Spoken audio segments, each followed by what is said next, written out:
Hello, everyone. How are you today? Thank you for joining us on the first video here on this YouTube page called A Preacher Without a Church. I am Chaplain Daniel, and the goal of some of these videos and different things is just to really teach and share with the community and educate the community on chaplains and how they might look different than those people at the church, and so forth and so on. And so I know all of us, we know our pastors. I can look back in our lives, or at least I can, someone who grew up in church, and I can probably name all the pastors, even some of the assistant pastors along the way. I can look at the small group leaders, the ones that connected with me. I also know some of the missionaries. I got missionary friends, missionaries. Growing up at my church, we had a mission board. We had a mission conference every year where we would get to know our missionaries and see what they're doing and pray for them and send them off and financially support them. And so when we look at all that, we understand that, hey, at the local church, there's a lot of different people doing ministries. But one of those things, or one of those types of ministers that are often forgotten, are chaplains. And so today we're going to look at what that might mean. I'm reminded of the verses of 1 Corinthians chapter 12, verses 4 through 6. And it says this: there are different kinds of spiritual gifts, but the same Spirit is the source of them all. There are different kinds of service, but we serve the same Lord. God works in different ways, but it is the same God who does the work in all of us. We all have talents, we all have gifts, we all have callings, and God uses those talents and those gifts in each and every way. But like I said before, we're probably connected with our pastors, with our small group leaders, and even some of our missionaries. But what we might miss out is, hey, what does a chaplain do? And we probably have in our mind, I know when I grew up, all I thought about was the guy off of MASH, the chaplain there. I know some of you might be thinking about the chaplains that you briefly see on some of these medical dramas that are going on now. But chaplains are so much more than that. There's such a broad variety of chaplains in the community, and they can help serve they can help you as pastors minister outside the walls. If you're outside the walls and you're in a hospital or hospice or wherever you're at, there are chaplains that are there that can support you and that are really trained in crisis moments. And so before we look at, hey, how they can help you and how they can focus on you, I kind of want to give you a little bit of history as we start off on these videos. Each video is going to cover something different. This is just an overview on this one. But the first thing I want to look is, where do chaplains come from? The word chaplain comes from the Latin capellaneus, which means keeper of the cape. If you look back into the 4th century, a Roman soldier named St. Martin cut his cloak in half to share with a beggar. That cloak, that became a sacred relic, and the people who cared for it. That's why, if you don't know, sometimes if you see the cloak, it represents chaplains. And that is where the very first chaplains began, in the 4th century, many, many years ago. They might not look how they do now, but they were around. The concept was there. As you kind of move through history, you come into the Middle Ages. And in the Middle Ages, chaplains were everywhere. They were in the royal courts, the monasteries, even with the knights. They prayed, they counseled, they ministered to the sick and to the imprisoned. And yes, they were deeply tied to the military back then, offering moral and spiritual support to the soldiers. So they continue over the years. Then we come into the 16th and 17th century. Military chaplains became official. Kings and queens, they put clergy with armies to help soldiers spiritually and emotionally. This tradition even came to early Americans with the colonial militia. You can read stories of chaplains over and over and over again. I encourage you to just check that out. And then we fast forward to today. And we can see chaplains are everywhere. They're in hospitals, prisons, schools, workplaces, even in disaster zones.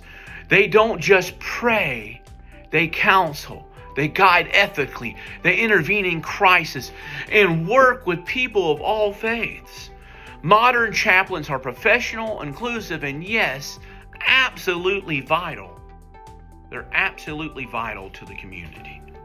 And so many times we forget them as believers, as churches, and they are here to help and get plugged in. And as future videos come, we'll see different ways that they can focus and different ways they can help. But they're vital, and they can help you as pastors, as I've said before, and individuals in your moments, and even pastors. Pause for a moment, pastors. They can help you train and help develop the church members in your congregation when it comes to crisis moments. They can be there and help and support. Like, for example, me at the church I go to, sometimes the pastor there or other pastors in the community will call and say, hey, I can't make it up to the hospital right now. Can you go visit? Or, hey, they have a patient on hospice care and I'll go visit. And with permission, of course, from the patients, I update the pastors on what is happening and say, hey, you need to check in, and you're here, and we're working hand in hand, reaching our community. So, one of the things I love most about chaplains is this: they bring God's presence where the church can't always go. I mentioned that earlier. We're here. Chaplains sit at the hospital bedside. Chaplains walk with the military families. They comfort first responders after tragedy. In every moment, they're carrying hope, not just for themselves, but for Christ and for the wider church. Here in Florida, we see disaster. We have hurricanes, and disaster relief shows up. You know that most of the disaster relief teams, or organizations, I should say, whatever they are, have chaplains on, and chaplains come and they encourage and they pray.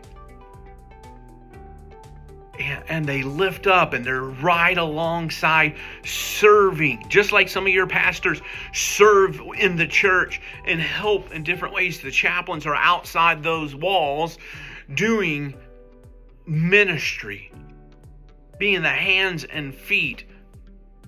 Or, as we learn from history, they're taking their cloak and cutting it in half and helping the poor and helping those who need it. I also want to focus on this. Maybe you're wondering, do chaplains compete with pastors? I'm here to tell you, no, they don't. Pastors, they care for the congregations, and chaplains take that care out into the world. Together, they're a team. One nurturing the church inside, the other extending it outside. And so if you're sitting here and you're thinking to yourself, hey, I don't know much about chaplains. I don't know what they can do. Here's how you can help as a local church pastor, as a local church member, as even someone in the community. You know how you can help, or here's the challenge this week. Find out who the chaplains are in your community. Talk to them, pray for them, encourage them. These are the men and women bringing hope into some of the hardest places. They could really use the support and have you plugging in. Because we as chaplains, we're here. We're out there. Pastors pastor the congregation. They shepherd the congregation. Chaplains are outside the walls. And yes, as these videos go on in the future, we'll get into deeper things. But I just want you to understand this, and this is how we say it in the chaplain world. One of the things we want everyone to know, and I'll land on this, is that we are not just here for end of life. Yes, we're here in crisis. Yes, we're here in tough situations. Yes, sometimes we are there for death. Quite often we are. But we're here to support and encourage and pray and uplifting and come alongside the pastors in our community and encourage others and really be those hands and feet when or if a pastor is tied up inside the church walls. Because having been a pastor in the past, I understand the day in and day out grind. I understand that Sunday morning is always coming. And so I just want you to shout out, or I just want to say a shout out, I should say, to the churches. Hey, we're here. I can get you plugged up with other chaplains. I fill in and preach. Other chaplains fill in and preach. If you're there, and not even if you're the only person on staff, but specifically for those pastors who might only have someone on staff, chaplains are here. We've been here for centuries, and yes, we're helping outside the walls, but we're here to encourage and lift you up and hopefully help you in different ways inside the walls, whether it's through education, whether it's filling the pulpit. We're not here to compete. I don't know any chaplain that wants to compete with a pastor. We want to help, and we want to encourage, and we want to plug in and support our local churches. So I say all that to say this, thank you for checking out this first video as we give an overview of chaplains. Hopefully you understand that they are part of the overall church work, most of it outside the church walls of the local church, and we've been plugging in and we've been doing it for years, and we're here to support you. And if you want to learn more about chaplains, you want to learn more about the videos and how we can help and how we can support, please like and subscribe this page, and I'd love to get to know you more. Thanks for checking out here with Chaplain Dan. You have a blessed day, and I'll talk to you later.